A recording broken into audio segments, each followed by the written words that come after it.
পল্টি নিয়েছে তারা এতদিন ধরে জাতীয় ঐকমত্য কমিশনে থেকে জুলাই সনদে স্বাক্ষরের পর, এখন বলছে আমরা এটাকে মানি না। এটা জামাতের বক্তব্য। আর বিএনপির বক্তব্য তো আমরা জানি, অনৈক্য সৃষ্টি হয়েছে, বিশ্বাসঘাতকতা হয়েছে, তাদের সাথে প্রতারণা হয়েছে। এটি হচ্ছে বিএনপির ভাষ্য। আসলে পল্টি দিল কে, বিশ্বাসঘাতকতা বা প্রতারণা করলো কে, আসল প্রতারক কে? দেখেন, এখানে আসল প্রতারক হলো জাতীয় ঐকমত্য কমিশন। এটা হলো মূল কথা। জাতীয় ঐকমত্য কমিশন, আমি শুরু থেকে আমি কখনোই এই জাতীয় ঐকমত্য কমিশনের যে লোকগুলো আছে এই লোকগুলোর উপর আমার কোনো আস্থা ছিল না, একদম শুরু থেকে ছিল না। আমি সবসময় এদের ব্যাপারে বলে আসছিলাম যে ভুল লোককে এখানে নির্বাচন করা হয়েছে। তারা একটা মিশন নিয়ে এখানে আসছিল ওই দেশে। আলী রিয়াজ বলেন, মনির হায়দার বলেন, কি তারা একটা মিশন? মিশন নিয়ে আসছে। মিশনটা হলো দেশে একটা পলিটিক্যাল একটা আনরেস্ট তৈরি করা, এবং তারা সেই মিশনের সর্বশেষ কার্ডটা খেলে দিয়েছে। এবং অলরেডি মনির হায়দার তো চলে গেছে শুনলাম, আবার হয়তো আসবে, আমি যাই না। কিন্তু এই কাজগুলো তারা করছে। এই পলিটিক্যাল আনরেস্ট কিভাবে করে আমি সেটা তাদের আপনাকে লাভ, বলি। মানে মিশনের উদ্দেশ্য? বাংলাদেশে আনরেস্টের অনেক লাভ, অনেকের লাভ। বাংলাদেশ যদি শান্ত, সুস্থির এবং গণতন্ত্রের পথে অগ্রসর হয়, তাহলে বাংলাদেশের জনগণ ছাড়া আর কারো লাভ নাই। এই হলো বেসিক কথা, কারণ সবাই এটা আনরেস্ট চায়।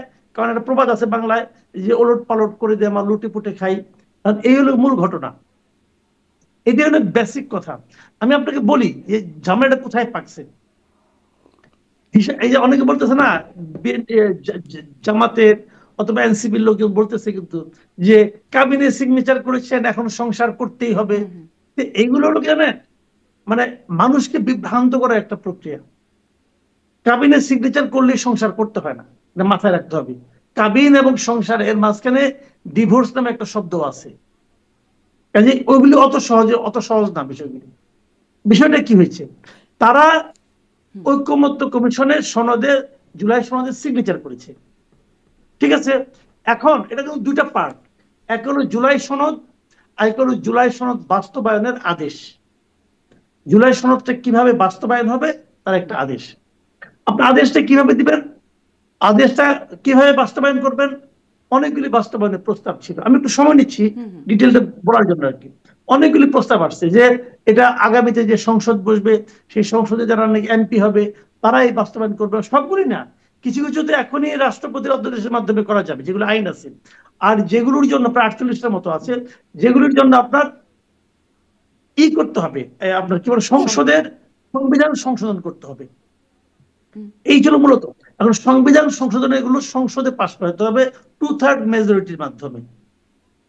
ওকে, এখন এটি কিভাবে হবে? বিএনপি বলতেছে যারা নতুন সংসদে আসবে তারা করবে, কিন্তু তাদের এই কথার উপর অনেকে বিশ্বাস রাখে না। বলে না, এটা এখনই করতে হবে, এখনই তোমাকে এটা নিয়ে মানে অঙ্গীকার করতে হবে। অঙ্গীকার করছি কিন্তু ওটা তো হবে না। তখন তারা বললো যে আমরা একটা আদেশ তৈরি করবো, যেটা প্রধান উপদেষ্টা দেবে, এবং সেটার মাধ্যমে আমরা বলবো যে এটা বাস্তবায়ন করতে হবে এবং বাস্তবায়নের পদক্ষেপগুলি কি হবে। একটা হলো এই যে যারা এমপি হবে তারা এটা বাস্তবায়নের জন্য একটা হবে, পরিষদ হবে, সেই পরিষদের মেম্বার হবে, তারা এটাকে সবগুলি এই জুলাই সনদে যা যা আছে সবগুলি তারা বাস্তবায়ন করবে। এবং যদি তারা 270 দিনের মধ্যে বাস্তবায়ন করতে না পারে, তাহলে অটোমেটিক বাস্তবায়িত হয়েছে বলে গণ্য হবে। মানে বিষয়টা কি, বিষয়টা হলো সারা দেশে যে 300 লোক নির্বাচিত হয়ে আসবে তাদের উপর কারো কোনো আস্থা নাই। তারা কি করবে না করবে এটা কোনো ব্যাপার না, ব্যাপার হলো আমি বলেছি, আমরা বলেছি। আমরা কারা? আমরা কারা? এই দেশের মানুষের কোনো মতামত নাই। বললো আমরা 30টা দল করেছি, এই 30টা দলকে দেশের সমস্ত মানুষকে এখন রিপ্রেজেন্ট এই করে। দেশের মানুষের মতামত নেওয়ার জন্য তো আবার গণভোটের কথা বলা হচ্ছে। কিন্তু আমি গুড, একটু আমি একটু ওই পয়েন্টে গণভোটের আসি। জায়গায় আসি, কারণ এটা খুবই গুরুত্বপূর্ণ আলোচনা। মাসুদ কামাল নিশ্চয়ই আমি এটা ওটা নিয়ে, বলবো, এটা নিয়ে আমি শুনবো। আমি ওটাই কিন্তু ওই যে বলতেছি। হ্যাঁ, কাবিননামার কথাটা যেটা আলোচনায় আনলেন না, ওটা একটু শেষ করে ফেলি। হাসনাত আবদুল্লাহ বলছেন এই কথাটা, সই করছেন, কিন্তু কাবিননামার যে মানে বিষয়বস্তু থাকে, ধরেন সেখানে থাকে পাত্র পাত্রীর নাম, পরিচয়, ঠিকানা, দেনমোহরের পরিমাণ ইত্যাদি ইত্যাদি। এখন যদি স্বাক্ষর করার পর দেখে যে পাত্র পরিবর্তন হয়ে গেছে, দেনমোহর ঠিক নাই, তাহলেও কি তাকে সংসার করতে হবে? যে মানে বিএনপি তো এরকমটাই বলছে, যে সব যা তারা স্বাক্ষর করেছিল তা এখন নাই, তাহলে কি সেটা? না না না, তা না, বিষয়টা ওরকম না, ওরকম না, ওরকম না। আমি বলি আপনাকে, বিএনপি স্বাক্ষর করার সময় অনেকগুলো ইস্যুতে নোট অফ ডিসেন্ট দিয়েছিল যে এগুলো আমরা চাই না। এখন প্রশ্ন হলো, যখন আপনি আদেশটা করছেন বাস্তবায়নের জন্য, তখন সেখান থেকে নোট অফ ডিসেন্ট গুলো তুলে ফেলানো হয়েছে। এখন তাহলে দাঁড়ালোটা কি?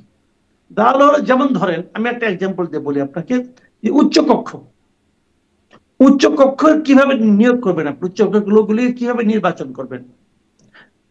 বিএনপি বলছে যারা নিম্ন কক্ষে নির্বাচিত হবে তাদের মাঝখান থেকে আনুপাতিক হারে উচ্চ কক্ষে নির্বাচন করা হবে।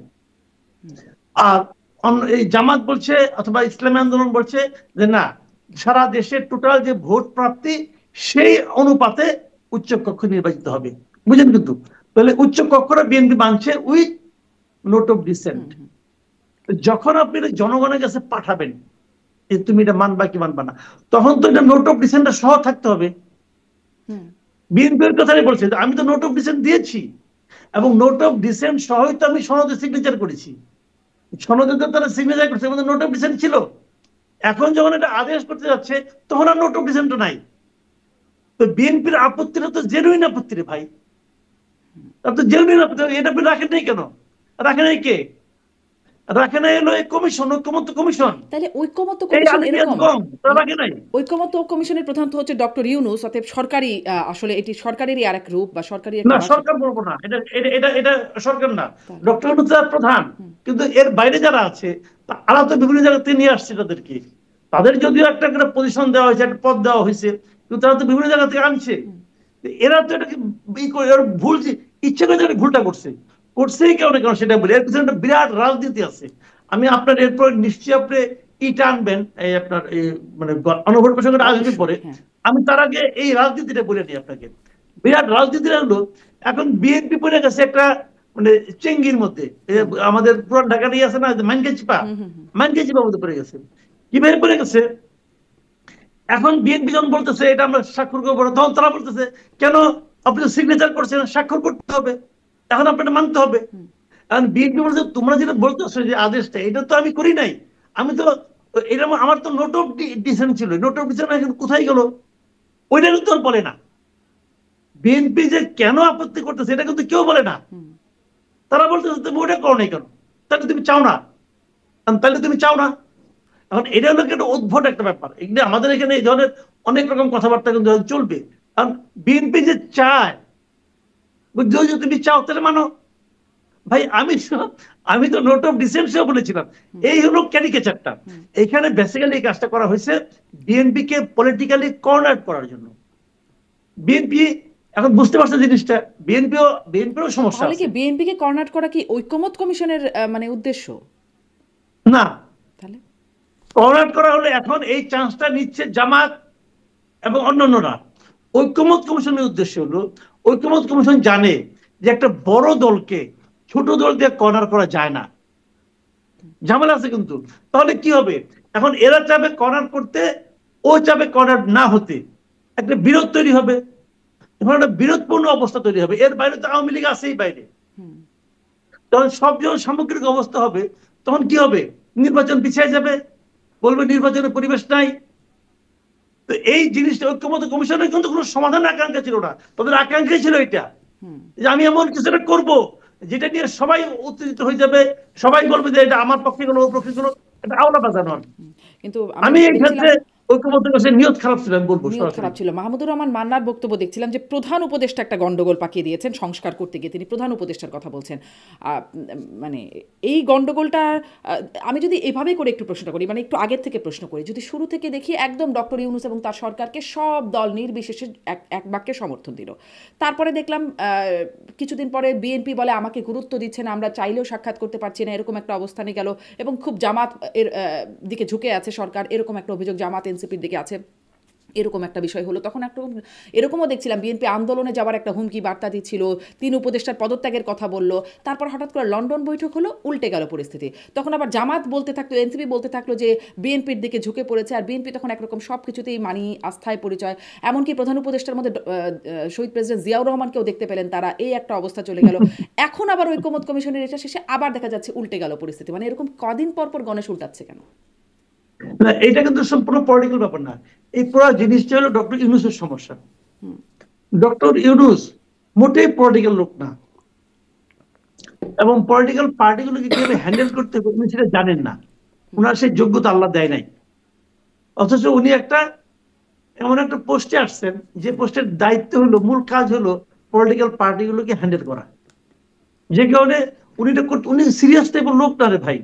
রাষ্ট্র চালনার জন্য, রাষ্ট্র পরিচালনার জন্য যতটুকু ঠান্ডা মাথা দরকার, যতটুকু সিরিয়াসনেস দরকার ওনার সেটা নাই, একদমই নাই। এবং সবচেয়ে বড় কথা হলো কি, ওনার সেই ইচ্ছাও নাই। উনি ওনার মতো চলেন, এই বলতেছেন এটা, ওই বলতেছেন এটা, কখন কি বলেন আমি ওনার কথা কোনো আগা মাথা পাই না। উনি বলেন মিষ্টি এবং উনি উনার মানে উনি উনার মতো চলেন, উনি যেটা ভালো মনে করেন সেটা চলেন। এটা ওনার সারা জীবনের অভ্যাস। গ্রামীণ ব্যাংকে উনি তাই করছেন। ওনার অনেক কাজ নিয়ে যুক্তি নিয়ে, ওনার কাজের যৌক্তিকতা নিয়ে প্রশ্ন উঠছে, উনি তাও করছেন। মানে উনি যে, আমি এবার একটা এক্সাম্পল দিয়ে বলি, উনি যে গ্রামীণ ব্যাংকের এমডি থাকার জন্য যে আচরণটা করছেন, যে সমস্ত কর্মকাণ্ড করছেন, কোন সেন্সিবল লোক এটাকে সাপোর্ট করবে? অন্যান্য মামলাগুলিতে তাকে শেখ হাসিনা হয়তো হয়রানি করছে মানলাম, কিন্তু গ্রামীণ ব্যাংকের এমডি উনি কি থাকতে পারেন 71 বছর বয়সে? ওনারই দেওয়া গঠনতন্ত্র, ওনারই দেওয়া থাকতে পারেন। কখন পারেন? যদি উনি মনে করেন আমি গ্রামীণ ব্যাংকের মালিক। তাহলে উনি তো গ্রামীণ ব্যাংকের মালিক না, উনি এমডি ছিলেন, বেতনভুক্ত এমডি। তিনি তো পদ ছাড়তে চান নাই। এই কোর্টে গেছেন, ওই হায়ার কোর্টে গেছেন, সুপ্রিম কোর্টে গেছেন, শেষ পর্যন্ত উনি ব্যর্থ হয়েছেন। তাহলে গ্রামীণ ব্যাংকের কিন্তু এমডি কেউ মানবে থাকতেই না, যদি এত কিছু করতে পারেন, তাহলে এখন তো জাতিসংঘ মহাসচিব হওয়ার শর্ট লিস্টের মধ্যে দেখা যাচ্ছে তার নামও আছে। তাহলে সেটার জন্য আবার কি তিনি বিশেষ কিছু করবেন, নাকি ওইটা সেক্ষেত্রে বিশেষ হইলে পরে গুরুত্ব ভালো। পাবেন? ওটা যদি হয় তাহলে আমরা বরং, উনি যার সঙ্গে যাবেন আমরা বরং বেঁচে যাবো। যে ঠিক আছে ভাই, গেছে। কারণ উনি তো জগদ্দল পাথরের মতো আছেন। কারণ ওনার দেখেন, ওনার একদিকে ইমেজ আছে, কিন্তু ওনার সেই ইমেজের যে প্রয়োগটা আমাদের জন্য, আমরা কি ভেবেছিলাম, আমরা একটা আন্তর্জাতিক খ্যাতি সম্পন্ন লোক নিয়ে আসছি যে নাকি সারা দুনিয়াতে 3-0 বাস্তবায়ন করতে চায়। উনি আসলে পরে দুনিয়ার সমস্ত ডলার টলার সব আমাদের এখানে এসে পড়বে, একদম ইয়ের মতো, শিলা বৃষ্টির মতো ডলার পড়তে থাকবে। উনি আসলে পরে এখানে উনি বলতেন না পৃথিবীর কাছে আমরা যাবো, কোনো পৃথিবী আমাদের কাছে আসবে। আসছে পৃথিবী? পৃথিবী আসছে? পৃথিবী আসে নাই। উনি যান পৃথিবীতে, পৃথিবীর সঙ্গে দেখা করে না। ইংল্যান্ডে তো গেছিলেন, ইংল্যান্ডের প্রাইম মিনিস্টারের সঙ্গে দেখা করছে? দেখা তো করে নাই। ইংল্যান্ড, ইতালি, কাতার। এবং কাতারের আমিরও তার শেখ তার সাথে দেখা করে নাই, কেউ দেখা করে নাই। আর ওনার কাছে কেউ আসছে? আসে নাই। এগুলি যে বলছেন না, উনি উনি সবসময় বলেন। ওনার স্টাইলটাই, ওনাকে আমি বলি উনি হলেন কথার ফেরিওয়ালা। উনি কথা দিয়ে সবাইকে বোঝানোর চেষ্টা করেন যে অমুক তমুক করে ফেলেছি। আসলে ভাই ওটা এক সময় ছিল যখন আপনি কেবল নোবেল লরিয়েট ছিলেন, তখন আপনি বলতেন, লোকে মুগ্ধ হয়ে শুনতো, শুনে টুনে নিয়ে করতো। তো এখন তো এই অবস্থা নাই, রাষ্ট্র ক্ষমতায় আসছেন। আপনি আমাকে বলে একটা কথা বলে শেষ করে ওনার সম্পর্কে। এই যে ওনার 3-0 প্রকল্প, এইটা আইডিয়াটা, 3-0 কি আছে? জিরো প্রভার্টি, তাই না? Zero unemployment and zero carbon emission. এই তো জিনিসটা খেয়াল করেন কিন্তু। আচ্ছা আপনি আমাকে বলেন, যদি জিরো প্রভার্টি হয় তাহলে জিরো আনএমপ্লয়মেন্টের কি দরকার ভাই? যদি তো একই জিনিস, এটা সমার্থক মানলাম। তারপরে নিশ্চয়ই কিছু একটা পার্থক্য আছে, উনি বলছেন যেহেতু জ্ঞানী লোক, মানলাম। উনি সারা দুনিয়া এটা বলে বেড়েছেন কেন? মানে সারা দুনিয়ার যারা শাসক আছেন তাদেরকে উনি প্রভাবিত করার চেষ্টা করছেন যে আপনি এমন কিছু নিয়ম নীতি বানান যাতে নাকি আপনার দেশে এবং আপনার আশেপাশের দেশে জিরো প্রভার্টি হয়, জিরো আনএমপ্লয়মেন্ট হয় এবং জিরো কার্বন এমিশন হয়। ঠিক আছে, মানলাম। উনি তো 1 বছর ধরে একটা দেশের রাষ্ট্র ক্ষমতায় আছেন, উনি কি এখন সেটা করতে পারছেন? আমি একটা সিম্পল উদাহরণ দিয়ে বলি, প্রতিদিন এখানে আনএমপ্লয়মেন্টের জন্য আন্দোলন হচ্ছে। চাকরির বয়স 35 করতে হবে, এই দাবিতে আমি দেখলাম প্রেস ক্লাবের সামনে একটা গ্রুপ 42 দিন অবস্থান নিছে। পুলিশ তাদের লাঠি খেদাইছে, সেই ছবিও দেখছি। ওরা কি চাকরি চাইছে? চায় নাই। ওরা চাকরিতে প্রতিযোগিতা করার সুযোগটা চেয়েছে। আপনি তো জিরো আনএমপ্লয়মেন্টের জন্য কোনো পদক্ষেপ নেন নাই ভাই, তাহলে আপনি এগুলি বলেন কেন? ওই যে বললাম, উনি হলো কথার ফেরিওয়ালা। উনি বেসিক্যালি কথার ফেরিওয়ালা, আর কিচ্ছু না, যে কথার কোনো মূল্য নাই। তো যাও, মানে 3-0 আমাদের সাথে যদি নিয়তি। আরো জিরো দেওয়া যায় তাহলে তো আরো ভালো হয়। ধরেন জিরো করাপশন দিলাম, হ্যাঁ আরো কয়েকটা জিরো দিয়ে দিলাম, যেগুলো নেতিবাচক সব জিরো দিয়ে দিলাম, তাহলে তো আরো নতুন থিওরিও আবিষ্কার হতে পারে। যাই হোক, বললাম তো, যাও উনি নিশ্চয়ই আসলে বলি এটা না। ভালো বুঝবেন, আমাদের চেয়ে অনেক বোধ সম্পন্ন মানুষ উনি। আসি এবার ওই যে তাহলে যে গন্ডগোলটা যেটি মাহমুদুর রহমান মান্না বলছেন যে, এবং সেটি আসলে সবাই আপনারাও পর্যালোচনায় বলছেন যে গন্ডগোল বা জট তো একটা পেকেই গেছে। আসিফ নজরুল মাননীয় আইন উপদেষ্টা তিনি বলছেন যে রাজনৈতিক দলগুলোর উদ্দেশ্যে বলছেন, আপনারা যদি এরকম ভূমিকা নেন তাহলে সরকার কি করবে? আমরা ঠিক বুঝতে পারছি না। এতদিন আলোচনার পর আপনারা যদি ঐক্যমতে না আসেন তাহলে আমরা সত্যিই কি করব? মানে হায়াল্লা আমরা কি করব? আসিফ নজরুলের যে একটা স্টাইল আছেন সেরকম একটা জায়গায় এসে পড়ছে কিনা এখন। আসলেই আমরা হায়াল্লা কি করব? এই গন্ডগোল থেকে কে ছুটাবে আমাদেরকে, আর কিভাবে এই গন্ডগোলটা ছুটবে? দেখেন, আমি এই ধরনের মন্তব্যটা যারা আসিফ নজরুলের কাছ থেকে আশা করি নাই। সত্যি কথা বলতে গেলে আমি ওনাকে বেশ সেন্সিবল লোক মনে করতাম। উনি যে কথাটা বললেন, বলার আগে ওনার উচিত ছিল যে বিএনপির আপত্তির জায়গাটা কি সেটা কাগজ কলমে দেখা। বিএনপি যে আপত্তিটা করেছে এটা যদি কাগজ কলমে দেখতেন, মিলিয়ে দেখতেন যে ওরা কি বলেছে, সেটা শুনে আপনি বলেন। আপনি এটা না দেখা, দেখছেন কিনা আমি জানি না, দেখলে তো ওনার বোঝার কথা। উনি তো যথেষ্ট জ্ঞানী লোক, আমি ওনাকে পার্সোনালি খুব পছন্দ করি, উনি যথেষ্ট জ্ঞানী লোক। কিন্তু উনি কেন এই কথাটা বললেন ভাই, আমার কাছে এটা আমি হিসাবে মিলে না আমার।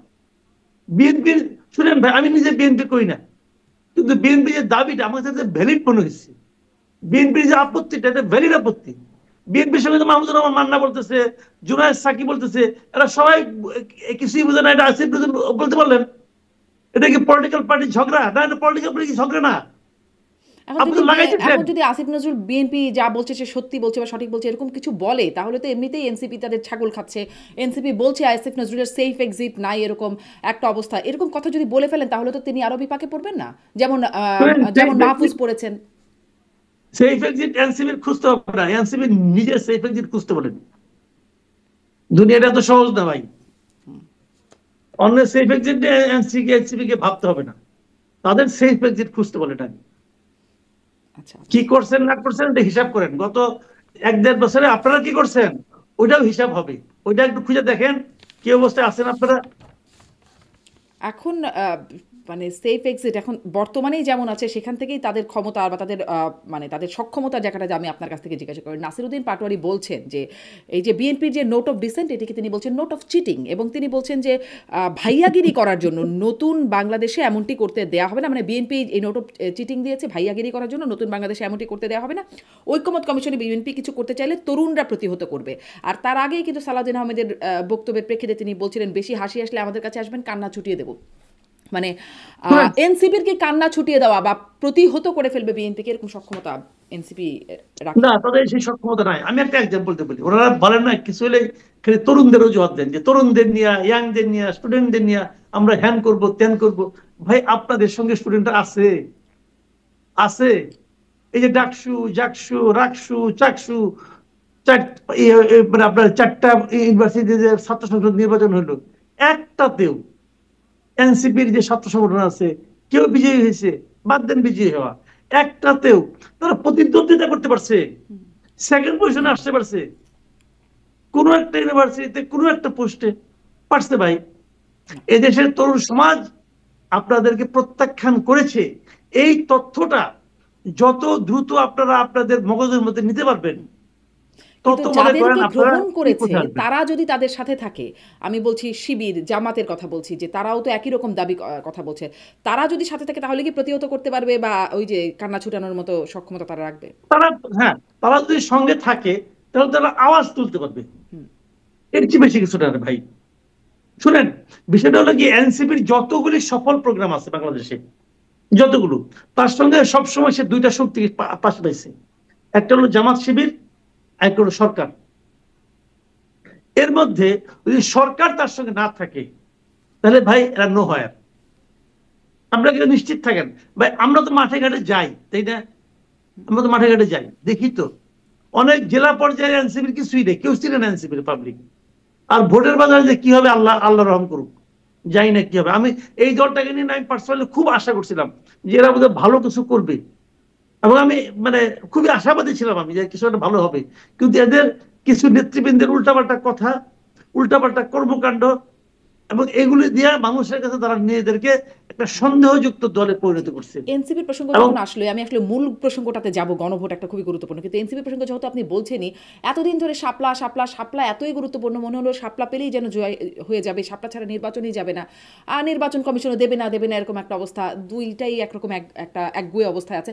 নির্বাচন কমিশন এখন রাজি হলো, কিন্তু শাপলা কলি কেন? শাপলা দিলে সমস্যা কে ছিল? এত ঘাপলা শাপলা নিয়ে কেন থাকছে? শাপলা নিয়ে ঘাপলার মূল কারণ হলো, শুনেন, বিষয়টা হলো কি, আমি কিন্তু এখানে এনসিপি কে দোষ দিই না। এনসিপি চাইতেই পারে, এনসিপি চাওয়াটা কোনো অন্যায় না। সে চাইলো, গড় তুমি করলো, না দিলে আমি ইলেকশন যাবো না সেটাও বললো, সব ঠিক আছে। আমার কথা হলো, আমি এখানে দেখি নির্বাচন কমিশনের দুর্বলতা। আমি মনে করি এই নির্বাচন কমিশন এই শাপলারকে কেন্দ্র করে যা কিছু করছে প্রত্যেকটা কাজ তাদের অযোগ্যতাকে মানুষের সামনে পরিষ্কার করে দিচ্ছে। আমি প্রথমে এক্সাম্পলটা বলি। শাপলা নিয়ে প্রথম আপনি কেন বললেন আপনি দিবেন না, বললেন কেন? বলছেন কতগুলি কারণ দেখাইছেন। কারণগুলি কি? শাপলা জাতীয় প্রতীক, অমুক তমুক, অনেক হাঙ্কি পাঙ্কি অনেক কিছু বলছেন আপনি, বলছেন, কিন্তু এটা কিন্তু মিন করেন যে না এটাই সত্য, তাহলে দিবেন না, তাহলে আর আলোচনা শেষ। যেটা আপনার তালিকায় নাই সেটা আপনি দিবেন না, শেষ, আলোচনা হয়ে গেল, কিন্তু এক কথায় শেষ। তো তালিকায় যুক্ত চ্যাপ্টার তো ক্লোজ। করলোই শেষ পর্যন্ত। তালিকা আপনি যুক্ত করেন কেন? কারণ ওদের চাপে। তার মানে একটা পলিটিক্যাল পার্টি তার পছন্দের চাপ অনুযায়ী যুক্তি করতে পারে, চাপ দিতে পারে। কালকে যদি ইসলামী আন্দোলন বলে আমি হাত পাখা নিব না, আমার কোরআন শরীফ দেন, আমার প্রতীক হবে কোরআন শরীফ দেন। কেউ একজন বললো আমার প্রতীক হবে কাবা শরীফ দেন, দিবে? দিবে? আমার কথাটা বোঝার চেষ্টা করেন। আমি চাইতে পারি কাবা শরীফের ছবিটা আমি চাই, ওটা আমি প্রতীক চাই, দিবে ইলেকশন কমিশন? দিতে পারবে? চাপ প্রয়োগ করে। কাজেই কোন প্রতীক আপনি চান, নিয়মটা কি ভাই? এর পর্যন্ত জীবনে কোনোদিন শুনি নাই যে একটা পলিটিক্যাল পার্টির দাবির কারণে প্রতীক চেঞ্জ হয়, প্রতীক অন্তর্ভুক্ত হয়। আমি জীবনে শুনি, এই প্রথম শুনছি। কেন? তাহলে তাহলে জিনিসটা কি দাঁড়ালো? এই পলিটিক্যাল পার্টি অনেক পাওয়ারফুল, অথবা এই পলিটিক্যাল পার্টির পেছনে গভর্নমেন্ট আছে, হয়তো গভর্নমেন্ট তাকে ফোন করছে, গভর্নমেন্ট তাকে চাপ দিছে। যদি গভর্নমেন্টের ফোনে সে যদি তার সিদ্ধান্ত চেঞ্জ করে, এটাও তো তার অযোগ্যতা। একটা সাংবিধানিক প্রতিষ্ঠান হিসেবে যদি সে প্রধান উপদেষ্টার ফোন পাইয়া অথবা অন্য কোনো উপদেষ্টার ফোন পাইয়া যদি সেটা সিদ্ধান্ত থেকে সরে আসে, তাহলে বুঝতে হবে যখন প্রকৃত ইলেকশনটার সামনে আসবে তখনও তো ফোন আসতে পারে, তখনও তো চাপ আসতে পারে, তখন এই ইলেকশন কমিশন কি করবে? কিছুই করতে পারবে না। কিন্তু এই তবুও তো এই ইলেকশন ঘাপলাটা কমিশন কাটলো না আর কি। নিজের দুর্বলতা এবং অযোগ্যতা একদম স্পষ্টভাবে প্রমাণ করেছে। আমি মনে করি এই ইলেকশন কমিশনের পক্ষে এই বাস্তবতায় একটা অবাধ ও নিরপেক্ষ নির্বাচন করা সম্ভব না। জি, এটি একটা বাস্তবতার কথা বলেন, এরকম আরো অনেক বাস্তবতা নিশ্চয়ই আমরা কথা বলতে বলতে আসবে যে অবাধ ও সুষ্ঠু নির্বাচন সামনে আসলেই হবে কিনা, বা ডক্টর ইউনূস যেটি আসলে উপহার দিতে চাচ্ছেন ইতিহাস সেরা নির্বাচন, সেটি আসলে হবে কিনা সেটি আসি। আর তার আগে গণভোট, যে মানুষ কি চায় সেটি নিয়ে কথা বলছিলাম। যে গন্ডগোলটা যে পাকলো, যেটি মাহমুদুর রহমান মান্নাও বলছেন, সেই গন্ডগোল যদি আমি এই প্রশ্নটা মানে আগেও করছিলাম, যে এই গন্ডগোলটা যদি ধরেন সব নাই, সব রাজনৈতিক দল একমত হয়ে সুন্দরভাবে রাজি আছে সব কিছুতে, কিন্তু এই প্রশ্নটা এইটাও তো আসছে যে 48টা মানুষ বোঝে এই 48টা প্রস্তাবনায় কি আছে, আর কিছু না হয় অল্প কিছু মানুষ বুঝলো, কিছুতে অ্যাগ্রি করলো, কিছুতে করলো না, তারা কি করবে? যারা একদমই বুঝে না তারা কি করবে? 48টা প্রস্তাব, আবার জামাত বলছে নভেম্বরেই হতে হবে গণভোট। ধরেন করোনায় লকডাউন থাকতে হবে, এই কথা বোঝাতেই আর্মি নামিয়ে ফেলতে হয়েছিল, বোঝানো যাচ্ছিল না। এই 48টা সংবিধান নিয়ে প্রস্তাব বোঝানো যাবে মানুষকে? সেটি যাবে না, এটা অ্যাবসার্ড। এটা হলো জানেন ওই যে ধাক্কায় পাহাড় সরানোর মতো অবস্থা হবে। ধাক্কায় পাহাড় সরানো যায় না ভাই। মানুষ এটা কেন, এক নম্বর হলো বুঝবে না, আর দুই নম্বর হলো কেন বুঝতে চাবে? মানুষের কি ঠেকা পড়ছে যে নিজের মানে কষ্টের টাকায় ভাত খাইয়া তরকারি খাইয়া এটা বুঝতে হবে তাকে? এটা কি তার পরীক্ষা আসবে নাকি? এটা পরীক্ষায় তার কি আসলে কাজে মানুষ লাগবে পড়ে ভাই? না। হ্যাঁ, হ্যাঁ, পড়ে না তো এটা কেন আসবে? এটা কেন বুঝবে? এই 48টা কি কি আছে এটা তো আমিও জানি না। উনি ওখানে দিবে 48টা পড়বো, পড়ে এটা পরে হ্যাঁ অথবা না বলবো, আর অপশন কাটেছেন। 48টা প্রশ্নের উত্তর হ্যাঁ অথবা নাতে হয় না, দুইটা প্রশ্নের উত্তরে হ্যাঁ অথবা নাতে হয় না। আমি আপনাকে দুইটা প্রশ্ন বলি, আপনি হ্যাঁ অথবা নাতে উত্তর দেন তো। আমি বললাম যে আগে যে আপনি নিয়মিত মাদক সেবন করতেন এখনো কি করেন? এটা হ্যাঁ অথবা নাতে উত্তর দেন, পারবেন? জি, যেটাই বলে সমস্যা। পারবেন না তো ভাই। দুইটা নিয়ে উত্তর দিতে পারেন না, আর 48টা প্রশ্ন আপনি হ্যাঁ অথবা নাতে দিবেন। এটা হয় রে ভাই? এটা কি হয় নাকি? আপনি আপনার রেফারেন্ডাম হয় একটা ইস্যুতে, একটা ইস্যু, যেমন ব্রেক্সিটে হয়েছিল। আপনি কি ইউরোপের সঙ্গে থাকবেন না থাকবেন না, সিম্পল। কিন্তু অত আলাপ তো নাই আর ভাই। তো এখন আপনি একটা ইস্যু আনেন, তো কোনো একটা ওরা বলতেছে হ্যাঁ আমরা একটা ইস্যু আনছি, আপনি কি জুলাই সনদ মানেন কি মানেন না? তো জুলাই সনদ তো 48টার সমাহার, ওটা একটা প্যাকেজ। তো ওই প্যাকেজ তো হয় না। তো তারা করছে ওই যে এটা বলে না সোনার পাথর বাটি আর কি, বানাচ্ছে একটা অসম্ভব জিনিসকে নিয়ে। তারপরে আপনি এটা আনবেন, আনার পরে এখন প্রস্তাবটা কি? এটা আগে হইতে হবে। আগে যদি হয়, আমি আপনাকে বাংলাদেশের রেফারেন্ডামের ইতিহাসটা আপনি জানেন, তবু আমি একটু মনে করে দিই। বাংলাদেশে এই যাবৎকালে রেফারেন্ডাম হচ্ছে 3টা। একটা 77-এ জিয়াউর রহমান সাহেব করছিলেন, ওখানে 2টা প্রশ্ন ছিল, যে আপনি কি জিয়াউর রহমান সাহেবকে প্রেসিডেন্ট হিসেবে চান, এবং আপনি কি তার 19 দফা চান কিনা। দ্বিতীয়বার হয়েছিল 85-এ, তখনও ছিল দুইটা প্রশ্ন। একটা হলো যে এরশাদ সাহেব যে এখন উন্নয়ন কর্মসূচি নিয়েছেন, এটার জন্য আপনি এরশাদ সাহেবকে প্রেসিডেন্ট হিসেবে চান কিনা, এবং আগামী নির্বাচন না হওয়া পর্যন্ত আপনি এরশাদ সাহেবকে প্রেসিডেন্ট হিসেবে চান কিনা, এই যে প্রশ্ন ছিল। কারণ আগামী নির্বাচন কবে হবে তা কিন্তু বলে নাই। আগামী নির্বাচন 10 বছর পরে হইতে পারে, ততদিন মধ্যে এরশাদ থাকবে। ওইটাতেও কিন্তু ভোট পড়ছে, একটাতে পড়ছে 98%, 98.7%, আর একটা পড়ছে 94% প্লাস, এরকম পড়ছে। এত ভোট পড়ছে কিন্তু থার্ড হয়েছে যেটা, সেটা হলো আপনার 91-এ, এটা শাহাবুদ্দিন সাহেব তখন প্রেসিডেন্ট ছিলেন। ওইটাতে আপনার প্রশ্নটা ছিল কি, যে প্রেসিডেন্সিয়াল সিস্টেম থেকে যে আপনার পার্লামেন্টারি সিস্টেমে গভর্নমেন্টে শিফট করবেন, তার জন্য একটা তারা সংশোধনী আনছে পার্লামেন্টে।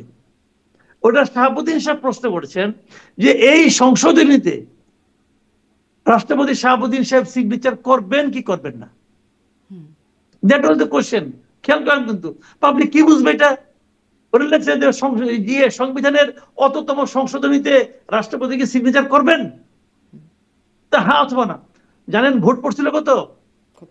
ওখানে ভোট কাস্ট হয়েছিল 34.9%, মানে 35%।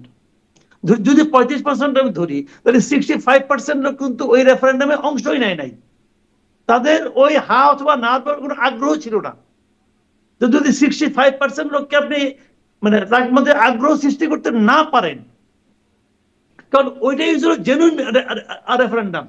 আগের দিনে তো এরশাদ এবং জিয়া সাহেব নিজের মতো করে বানাই নিচ্ছে, ভোট বেশি দেখাই দাও, কিন্তু এটা তো সভাপতি সব দেখায় নাই। তো জেনুইন ভোট বলতে এটাই হয়েছিল, 35% ভোট কাস্ট হয়েছে। আর এইবার যদি হয়, কেন হয় না শুনেন, কেন হয় না ভোট? হয় না এই কারণে, আপনি হয় না হলো বাংলাদেশের ভোটিং প্যাটার্নটা কি। আমাদের ভোটিং প্যাটার্ন হলো যারা প্রার্থী থাকে তারা কিন্তু ভোটারদেরকে নিয়ে আসে, কেন্দ্রে আসতে বাধ্য করে, কেন্দ্রে আসতে উৎসাহ দেয়। যখন রেফারেন্ডামটা হয় তখন কে পক্ষে কে বিপক্ষে, কেউ তো অত পরিশ্রম করে আনবে না। হ্যাঁ একদমই। যারা পার্টিদের হচ্ছে ইশতেহার থাকে, ইশতেহার দেখে তো আসলে মানুষ সবাই খুব গুটি কয়েক হয়তো ভোট দেয়, মানুষ তো আসলে প্রার্থী দেখে ভোট দেয়। হ্যাঁ হ্যাঁ। তো এখানে প্রার্থীরা নিয়ে আসে।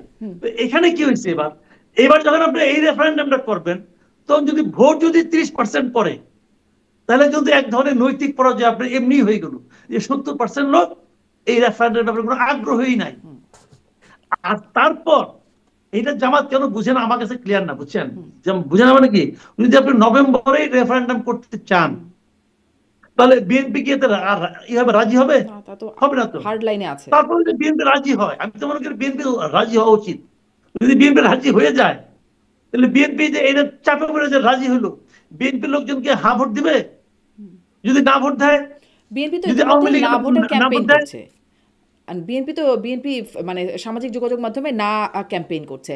আর আওয়ামী লীগ তো কোনোভাবেই এই জুলাই সনদের পক্ষে থাকবার কথা না, এটা একদম মানে জলবদ্ধ। যদি আপনার না ভোট হয়, যদি না জয়যুক্ত হয়, দেখেন এই যে জাতীয় ঐক্যমত্য কমিশনের 84টা পয়েন্ট অমুক পয়েন্ট তমুক পয়েন্ট করছে, এখানে কিন্তু কিছু কিছু ভালো জিনিসও আছে। নিশ্চয়ই সবই যে খারাপ তা কিন্তু অনেক ভালো জিনিস আছে। কারণ যেগুলি ভালো আছে যদি না হয়ে যায়, তো সবই যে বাতিল হয়ে গেল। তাহলে এতদিন ধরে যে দেখছেন এত টাকা খরচ করলেন, প্রতিটা মিটিং এ যে 5 স্টার হোটেল থেকে নাস্তা পানি এনে খাওয়াইতেন, বা এই টাকাটা কার? আমার আপনার টাকা তো, পাবলিকের টাকা, পাবলিক মানি। আপনি যে পাবলিক মানি অপচয় করছেন, এর জন্য কে জবাবদিহি করবে? নেটটা দল কি? নেটটা দল একটা ঘোড়ার ডিম। তো এই তো হচ্ছে। জি, এবং সেই ঘোড়ার ডিম আবার সামনে নির্বাচনের উপরও প্রভাব ফেলার একটা মানে একটা চোখ রাঙাচ্ছে সেই ঘোড়ার ডিমও। মানে বিএনপি যে সেই কবে থেকে নির্বাচনের জন্য মানে পিঠে ছালা বেঁধে থাকে, যাই বলুক সে মেনে নেয়, এরকম একটা অবস্থা। এখন সেই নির্বাচনটা তারা মানে হবে তো মনে হয় যে এই ঘোড়ার ডিম যখন সামনে আমি এখনো বিশ্বাস করি ফেব্রুয়ারিতে নির্বাচন হবে। আমি মনে করি এই যে জামাত এখন যেগুলি বলতেছে বিএনপির বিরুদ্ধে, এটা হলো জামাত জাস্ট মাঠ গরম করতেছে, এবং জামাত তার মানে পাবলিকের কাছে সে যাওয়ার চেষ্টা করতেছে এবং বিএনপি কে ডিফেন্ড করার চেষ্টা করতেছে। কিন্তু নির্বাচন ফেব্রুয়ারিতে হবে, এবং সেই নির্বাচনে যাওয়ার জন্য বিএনপি জামায়াত সবাই উন্মুখ হয়ে আছে, তারা নির্বাচনে যাবে। আপনি গ্রামাঞ্চলে যাই দেখেন, এখন জামাত কিন্তু মানে পুরো দমে তাদের নির্বাচনী প্রচারণা চলছে।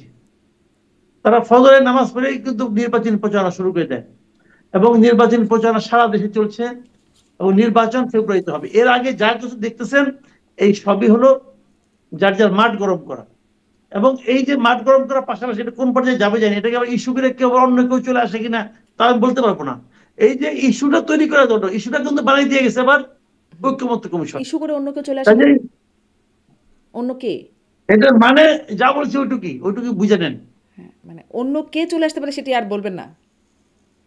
ওই সবাই বুঝতে পারছে, আপনিও বুঝতে পারছেন, হয়তো কি আমার যে বেশি কথা বলে আর লাভ কি ভাই? আপনি কি ভাসুরের নাম যে মুখে নেওয়া যাবে না? আচ্ছা, তাহলে ভাষণটা কি কে জানে, ভাষণও হইতে পারে, অন্য কিছু হইতে পারে, আচ্ছা। আমার তো আর ভাষণ নাই। আসি একটু যে যখন দেশে এরকম একদল আরেক দলকে প্রতারক, বিশ্বাসঘাতক বা পল্টিবাজ এরকম আখ্যায়িত করছে, আবার এই আলোচনা হচ্ছে, আমি আলোচনায় আনতে চাচ্ছি সাবেক প্রধানমন্ত্রীর সাক্ষাৎকারের বিষয়টি। তার সাক্ষাৎকার নেওয়া যাবে কি যাবে না, নেওয়া কতটা অপরাধ হয়ে যাবে, কোটি টাকা দিলেও কেউ নেবেন না, আবার কেউ নিতে চান, এই একটা আলোচনা চলছে। তখন দেখা যাচ্ছে যে একসাথে কতগুলো বিদেশি গণমাধ্যমে, 3টি বিদেশি গণমাধ্যমে, আন্তর্জাতিক গণমাধ্যমে তার সাক্ষাৎকার প্রকাশ হলো, এবং দেখা যাচ্ছে যে আরও কিছু নাকি পেন্ডিং আছে, আরও নাকি আসবে, সেটি জানা যাচ্ছে।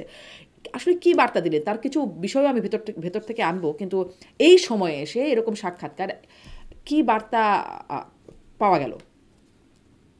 শুনেন, আমি এখন দুটো জিনিস বলি। একটা জিনিস হলো, আমি নিজে একজন সাংবাদিক, আমি ইউনিভার্সিটির সাংবাদিকতা বিভাগে পড়াশোনা করেছি, সাংবাদিকের এথিক্স কিছু কিছু জানি। এতদিনে কিছু ভুলছে কিনা জানি না, বাংলাদেশের যে পরিবেশ হয়তো কিছু ভুলতেও পারি, তো কিছু কিছু জানি। সাংবাদিকরা কি করে, কার ইন্টারভিউ নেয়? আমার কেউ ইন্টারভিউ নিবে? আমি তো পাবলিক রে ভাই, আমার ইন্টারভিউ কেউ নিবে? নেবে নিবে নেবে, আমরা তার নিচ্ছি। যার ইন্টারভিউ নিলে লোকে দেখতে চাইবে, এবং লোকে এই মুহূর্তে কার কথা শুনতে চায় তারটাই নিবে। এই যে আপনার একসঙ্গে একসঙ্গে এতগুলি টেলিভিশন, এতগুলি সংবাদ মাধ্যম, রয়টার, আল জাজিরা, এপি, সবাই যে তার ইন্টারভিউটা নিল, তো এই প্রতিষ্ঠানগুলি সাংবাদিকতা বুঝে না,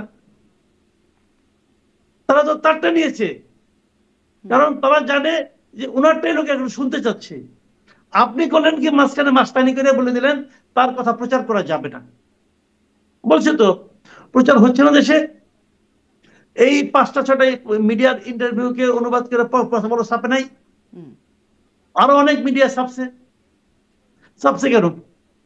তার মানে তারা কেন ছাপলো এটা বুঝান আপনি আমাদের। তারা ছাপছিল এই কারণে যে তারা মনে করে তারা, তাদের যারা রিডার আছে তারা এই ইন্টারভিউটা পড়বে। তাহলে কাজে তাদের, এখন আপনি এটাকে বন্ধ করছিলেন কেন? আপনি কেন বলছিলেন যে তার কথাগুলি প্রচার করা যাবে না? যদি আপনি প্রচার যারা করলো তাদেরকে আপনি জিজ্ঞাসা করছেন যে তোমরা কেন প্রচার করলা? জিজ্ঞাসা করে নাই তো। তাহলে কি হলো? তাহলে হলো যে আপনি এমন একজন লোক যিনি আইন বানান অথবা আইন মানে জারি করেন না বুঝে, আপনি বোঝেন না যে কোনটা এই যে নিষেধাজ্ঞা, যে নিষেধাজ্ঞা নাকি পালন করা সম্ভব না এবং কেউ পালন করবে না, সেই নিষেধাজ্ঞা আপনি দেন কেন? আপনি দিচ্ছেন। এই সরকার এইগুলি সরকার এই সমস্ত বালখিল্যতা আছে আমি বলে মনে করি। মানে কত বড় অযোগ্য তার প্রমাণ হলে এখানে পেয়েছি আমরা। আরেকটা কথা বলি আপনাকে, যে কথা নাকি ইদানিং নিয়ে খুব আলোচনা হচ্ছে, কেউ বলেছে আমি ওনারটা নেব, জেলে যেতে হলেও নেব, এটা খালেদ মহিউদ্দিন বলেছেন। আরেকজন বলেছে, কাজী জেসির বলেছে কি যে কোটি টাকা দিলেও আমি নেব না। হতে পারে, দেখেন এগুলো হলো যার যার ব্যাপার, এগুলো হলো যার যার ব্যাপার। উনি নেবেন না, ওনার কোটি টাকার দরকার নাই, কিন্তু ওনাকে কেউ কোটি টাকা কেউ সাধছে, ভাই সাধলাম নেন, তা তো না। উনি কথা কথা বলেছেন যে আমি কোটি টাকা দিলেও নেবো না, আর উনি বলছেন আমি নেব। এই দুটো নিয়ে অনেক আলোচনা হচ্ছে, কিন্তু কিন্তু আমার কথা হলো কি যে সাংবাদিক হিসাবে যদি আপনি সাংবাদিকতা করেন, আমি যদি দেখেন ভারতের চম্বলে একসময় কিন্তু অনেক বড় বড় ডাকাত ছিল, ওই ডাকাতদের ইন্টারভিউ কিন্তু অনেক লোক টাকা ছাড়াই গেছে, যে নিয়ে আসছে, জীবনে রিস্ক ছিল তবু যে নিয়ে আসছে। কেউ নিছে? তারা মনে করেছে যে এই ইন্টারভিউটা আমার রিডারের জন্য দরকার, সে কিন্তু লাইফ রিস্ক দিয়ে নিয়ে আসছে ভাই। এটাই সাংবাদিকতা। খালেদ মহিউদ্দিন যে কথাটা বলেছেন এটাই সাংবাদিকতা। আর কাজী জেসির যেটা বলছেন ওটাকে আমি অন্তত সাপোর্ট করি না। মানে সাংবাদিক কি দেখেন? সাংবাদিক দেখেন আমি কোন কাজটা আমার রিডারকে স্যাটিসফাই করবে, সে সেটাই করবে, এখানে কোনো অন্যান্য। এখন কথা হলো কি যে আপনি যদি মনে করেন যে ইন্টারভিউ মানে হলো তোলমর্দন করা, তাহলে এক কথা। এই যে শেখ হাসিনা যখন প্রধানমন্ত্রী হিসেবে ছিলেন, তখন উনি যাদেরকে ইন্টারভিউ নামে লোকজন তার সামনে যে দাঁড়াইতো, দাঁড়ায় তেলের ড্রাম নিয়ে যাইতো, যে যা করতো, ওটা তো ইন্টারভিউ না, ওটা ইন্টারভিউ না। ইন্টারভিউ হলো তাকে যখন বিদেশের মাটিতে বিবিসি প্রশ্ন করতো, ওটা হলো ইন্টারভিউ। তো ওই ইন্টারভিউ নিলে পরে ওর পাবলিক খুশি হবে, পাবলিক জানতে চাইবে যে এই প্রশ্নটা সে করতে পারছে, সে এটা করছে, এটা ভালো ইন্টারভিউ। এবং আমি তো মনে করি খালেদ মহিউদ্দিন ইন্টারভিউ নিলে এটা একটা ভালো ইন্টারভিউ হবে। জি, নিশ্চয়ই, নিশ্চয়ই। আমি তার এবার ইন্টারভিউয়ের ভেতরে একটু জায়গায় যাই। বলছেন যে তিনি নেতৃত্ব পরিবর্তনের একটা আভাস আছে, যে তিনি দেশে ফিরবেন, আওয়ামী লীগ দেশে ফিরবে, সেটি সরকারে হোক আর বিরোধী দলে হোক, এবং নেতৃত্বে যে তাকে বা তার পরিবারকে থাকতে হবে এমনটা না, তিনি এমনটা বলছেন। এই বার্তাকে কিভাবে নিচ্ছেন?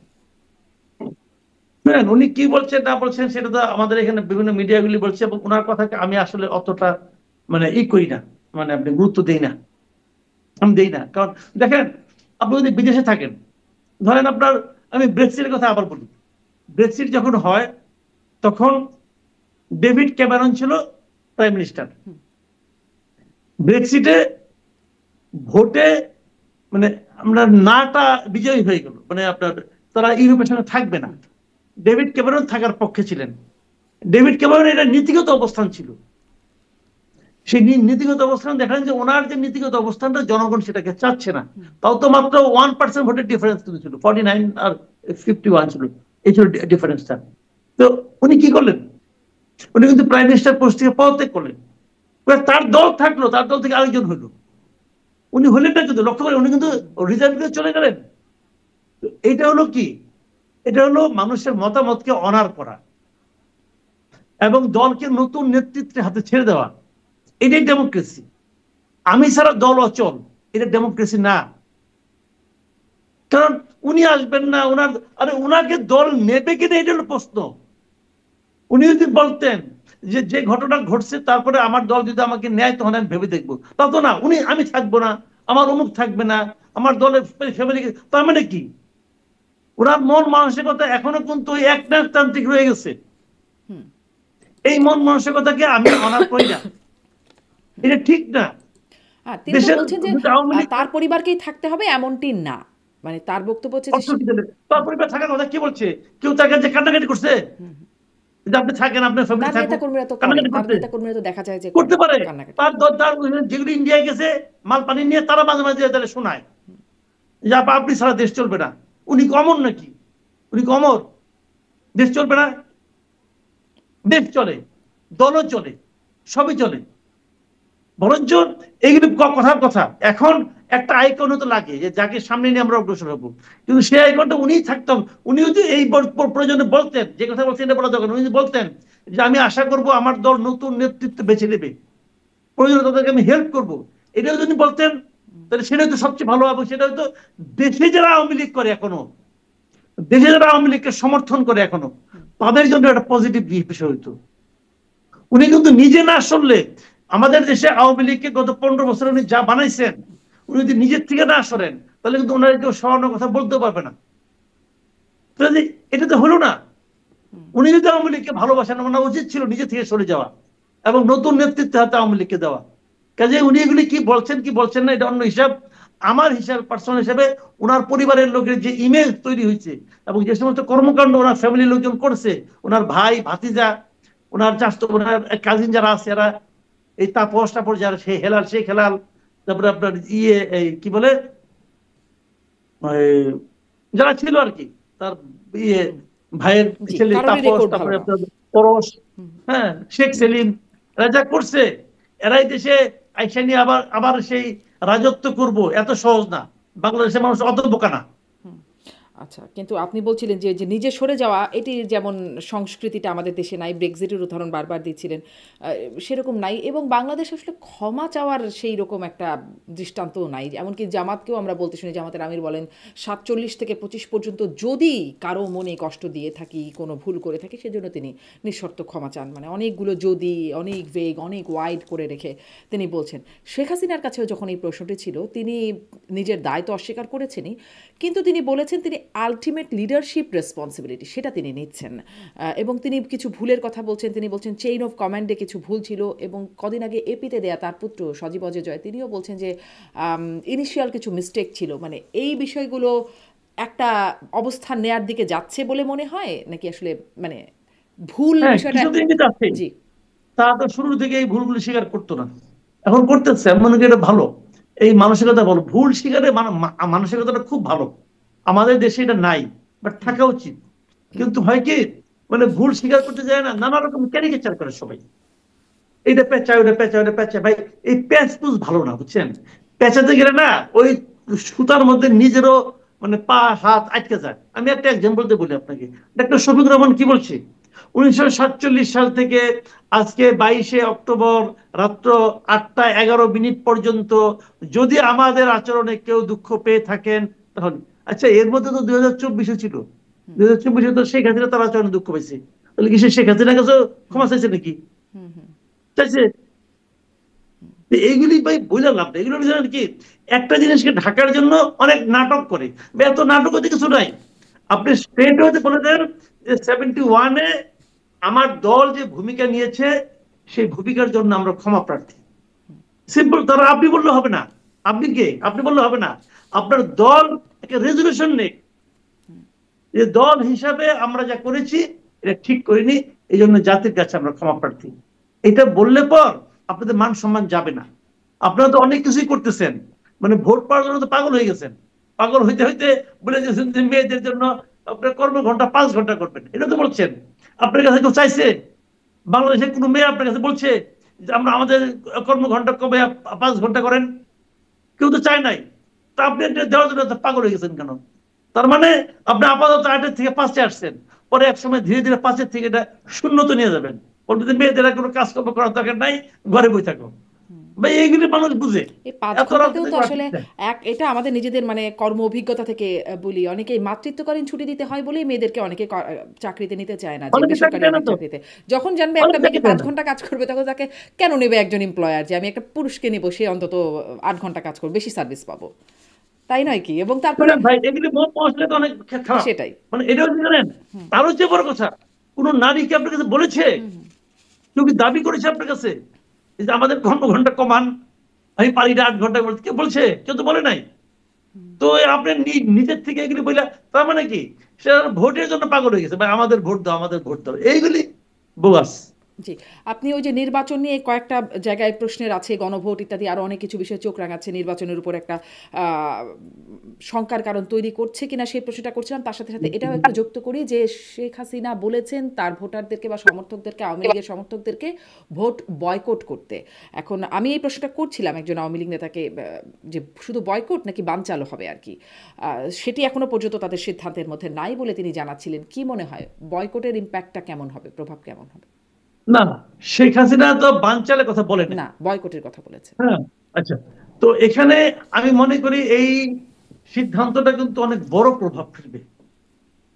বড় প্রভাব ফেলবে এই কারণে যে, ধরেন আওয়ামী লীগের তো কিছু ভোট আছে, এটা সবাই স্বীকার করে যে মিনিমাম আওয়ামী লীগের 20% ভোট তো আছে এই দেশে। মানে যদি আওয়ামী লীগের দুঃশাসনের কারণে যদি ভোট কিছু কমেও থাকে, সেটা 20% লোক কিন্তু আছে। একটা ছোট্ট একটা এখন প্রশ্ন ধরেন, যুক্ত করি, যে বলেন। মানে বিশেষ করে আওয়ামী লীগের লোকজনই বলছেন যে তাদের ভোট কমেছে এই মানে টানা ক্ষমতায় থাকার কারণে তাদের কিছু ভোট কমেছে, কিন্তু আবার এই সরকারের সময়ে যেই অবস্থা, যেই দুঃশাসন চলছে তার কারণে নাকি তাদের আবার ভোট, তাদের জনসমর্থন বেড়েছে। তারা মনে করছে যে মানুষ ভাবছে যে ভুল হয়ে গেছে, আগেই বুঝি ভালো ছিলাম, এরকম তাদের যে বয়ানটা আপনিও শুনেছেন, যে এটির কি? এটা একদম, এটাকে আপনি একদম উড়াই দিতে পারবেন না। এই বয়ানটার পেছনে কিছু ভিত্তি আছে। যাক, আমি তবুও খুব কনজারভেটিভ একটা হিসাব দিচ্ছি। কনজারভেটিভ আমি বলতেছি যে 20% আছে আওয়ামী লীগের ভোট। ওকে, নর্মালি যখন ইলেকশন হয় কত পার্সেন্ট ভোট কাস্ট হয়?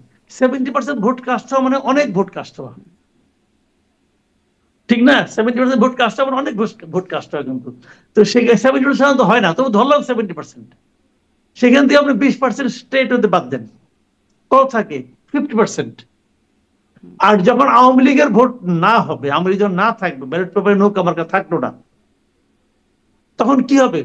মানুষ জেনে যাবে যে কে পাস করতেছে। মানে নির্বাচনে কোনো প্রতিদ্বন্দ্বিতাই হবে না। যদি প্রতিদ্বন্দ্বিতা না থাকে, অনেক মানুষ কিন্তু ভোট দিতে এমনিও যাবে না, নিজের দলের লোকই যাবে না, আমার দল তো এমনি পাস করবে। প্রতিদ্বন্দ্বিতা না ভাই, যত খুশি আপনি বলেন, বাংলাদেশে ইলেকশনে প্রতিদ্বন্দ্বিতা হয় আওয়ামী লীগ আর বিএনপি, এটা আমরা অনেকদিন ধরে দেখে আসছি। জামাত এবার ভালো করবে, তার মানে তারা সব সারা দেশে প্রতিদ্বন্দ্বিতায় চলে আসবে, এটা আমি মনে করি না। অনেক জায়গায় জামাতের অনেক কম ভোট থাকবে, জামাতে যে ভোট 10%, 15% এরকমই থাকবে, কাজে অত সহজ হবে না। যদি যদি আওয়ামী লীগের ভোট না, আওয়ামী লীগের যদি ভোটার যদি ভোট দিতে না যায়, তাহলে তো জামাতের জন্য রীতিমতো একদম ভয়ঙ্কর অবস্থা হয়ে যাবে, তারা তো অনেক ভোট পাবে না। আওয়ামী লীগের ভোট কিন্তু কিন্তু জামাত পেত হিসাব অনুযায়ী। তাহলে এখন তাহলে জিনিসটা দাঁড়ালো কি? ভোট আলটিমেটলি দেখা যাবে 50 থেকে আরো আপনি কমপক্ষে 15% বাদ দেন, যারা নাকি এমনি এমনি ভোট দিতে যাবে না। তো ওই 30, 35, 40% ভোট দিয়ে আপনাকে জাতীয় নির্বাচন করবেন ভাই, এটা সারা দুনিয়ার কাছে অনেকে সবাইকে ফুলের মালা নিয়ে ইউনূস সাহেব দিবে যে আপনার অসাধারণ ইতিহাসের শ্রেষ্ঠ নির্বাচন করছেন। এটা হবে না ভাইয়া, এত সহজ না দুনিয়াটা। অলরেডি কিন্তু বলা বলি শুরু হয়ে গেছে। কয়েকদিন আগে দেখলাম তো যে 6টা মানবাধিকার সংস্থা যাদের সঙ্গে ডক্টর ইউনূস ওই জাতিসংঘে যায়নি, ওখানে মিটিং করছিল, তারাই চিঠি লিখছে যে আওয়ামী লীগের উপর নিষেধাজ্ঞা রাখা ঠিক না, এটা প্রত্যাহার করে নেন। বলছে না? বলছে তো। কাজে ওরা কিন্তু ওই আপনার সঙ্গে মিষ্টি মিষ্টি আলাপ করবো, রিপোর্ট যখন দিবে তখন তার মতো করে দিবে। কিন্তু একটা বিষয় একটু আমি আর একটা, যদিও আমি এখানেই আলোচনাটা শেষ করতে চাচ্ছিলাম, এই জায়গাটা যখন জাতিসংঘের কথা বলেন মনে পড়লো, একটু জিজ্ঞাসা করি। আমি কদিন আগেই আমার এই প্ল্যাটফর্মে কথা বলছিলাম, আওয়ামী লীগের সাবেক এমপি ডাক্তার হাবিবে মিল্লাত, তিনি আওয়ামী লীগের সময় পররাষ্ট্র মন্ত্রণালয় বিষয়ে স্থায়ী কমিটির সদস্য ছিলেন। তিনি এখন নানান রকম জায়গায় মুভ করছেন, কনফারেন্স করছেন। তিনি বলছিলেন যে 1400 যে তালিকা দিয়েছে জাতিসংঘ, সেই তালিকাটা কোথায়? তিনি নাকি গিয়েছিলেন জাতিসংঘে, সাম রুডো কারোর সাথে তিনি কথা বলেছেন, যিনি আসলে যার তত্ত্বাবধানে এইটা হলো, এই রিপোর্টটা হলো, তিনি তার কাছে সেই তালিকাটা চেয়েছিলেন, কিন্তু সেই তালিকাটাই নাকি দিতে পারেন নাই। মানে আমরা কি কেউ সেই 1400 জনের তালিকাটা দেখতে পেরেছি? শুনেন, আমি একটা কথা বলি আপনাকে, এখানে এখানে এটা খুবই একটু দুঃখের কথা। এটা হলো তারা কিন্তু কখনো তালিকা একদম 1400 একদম অ্যাকুরেট তালিকা কিন্তু তারা দেয় নাই, এটা আমি পাইনি। তারা একটা ধারণা দিয়েছিল যে এতজন হতে পারে। আচ্ছা ঠিক আছে, তারা এই রিপোর্টটা করছে কয়দিনে বলেন? তারা কিন্তু এটা জানুয়ারিতে করেছে, রিপোর্টটা দিয়েছে। তারা কিন্তু খুব বেশি দিন যে সময় নিচ্ছে কিন্তু তা না, কিন্তু তারা ধরেন ম্যাক্সিমাম 1 মাস, 1 মাস তারা বিভিন্ন জনের সঙ্গে কথাবার্তা বলে করেছে। আচ্ছা তারা নয় পারে নাই ভাই, জাতিসংঘ বা তারা 1 মাসে কি আর করবে? এই দেশের সমস্ত প্রশাসন যন্ত্র হলো আমার সরকারের হাতে। সরকারকে এই 1.5 বছরের তালিকাটা করতে পারছে? পারছে? পারেনি। আমি আপনাকে আরেকটা কথা বলি, সবচেয়ে এই সংক্রান্ত সবচেয়ে ভালো তালিকা এবং অথেন্টিক তালিকা এই পর্যন্ত যতগুলি আমি দেখেছি, সেটা করেছিল জামাতে ইসলাম। জামাতে ইসলাম এই যারা নিহত হয়েছে তাদের তালিকা করছে এবং এটা এখনো চলমান আছে। এর মধ্যে তারা এটা নিয়ে 12টা বই বাই করছে এবং বেশ মোটা মোটা বই, এক একটা বইয়ের 2 কেজি করে হবে।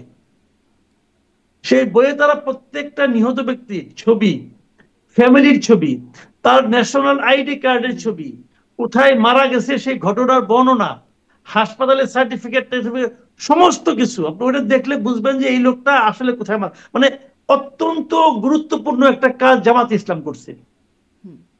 যে কাজটা জামাত ইসলামের মতো একটা পলিটিক্যাল পার্টি করতে পারলো, সেই কাজটা সরকার করতে পারে নাই। সেই কাজটা সবচেয়ে বড় বিরোধী দল নিজেদেরকে দাবি করে যে বিএনপি, তারাও করতে পারে নাই। যদি বিএনপি করতে পারতো তাহলে বিএনপি বড় দল, অনেক লোক আছে, তাদেরটা হয়তো আরো ভালো হতো। যদি গভর্নমেন্ট করতো, গভর্নমেন্টের অর্থ, প্রচুর অর্থ আছে, তাহলে গভর্নমেন্টটা আরো ভালো হতো। কিন্তু তারা কেউ করে নাই, জামাত করছে। এর কারণটা কি?